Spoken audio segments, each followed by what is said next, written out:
আসসালামু আলাইকুম। শামীম ইয়ারা স্মৃতি এআইডি থেকে আপনি লিখেছেন, মায়ের পায়ের নিচে সন্তানের বেহেশত।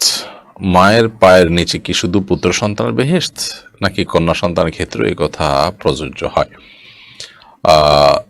দেখুন, এ বিষয়ে প্রসিদ্ধ যে হাদিসের ভাষ্য বর্ণনা করা হয়ে থাকে, আল জান্নাতু তাহতা আকদামিল উম্মাহাত, মায়েদের পায়ের নিচে সন্তানদের বেহেশত বা জান্নাত, সেই বিষয়ে এই হাদিসটির বর্ণনাতে কিছুটা দুর্বলতা থাকলেও এর মর্ম বিশুদ্ধ হাদিস দ্বারা প্রমাণিত।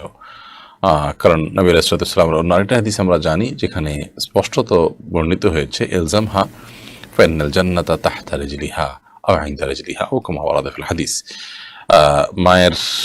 মাকে আঁকড়ে থাকো, মাকে আঁকড়ে ধরো, মায়ের খেদমতে নিজেকে নিয়োজিত রাখো, কারণ জান্নাত তার পায়ের কাছে।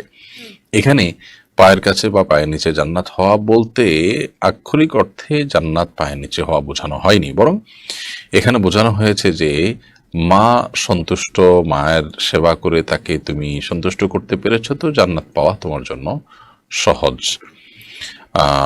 এই উদ্দেশ্যেই মূলত রূপক অর্থে বলা হয়েছে তার পায়ের নিচে জান্নাতের কথা। অতএব একজন সন্তান তার মাকে খুশি করার চেষ্টা করবেন, একইভাবে বাবাকেই। কারণ অন্য একটা হাদিসে আসছে, নবী সাল্লাল্লাহু আলাইহি ওয়াসাল্লাম বলেছেন, রিদার রব্বি ফি রিদাল ওয়ালিদাইন ওয়া সাখাতুর রব্বি ফি সাখাতিল ওয়ালিদাইন। মা বাবার সন্তোষের মধ্যেই রবের সন্তুষ্টি নিহিত, এবং মা বাবার অসন্তোষের মধ্যেই রবের অসন্তুষ্টি নিহিত। এজন্য একজন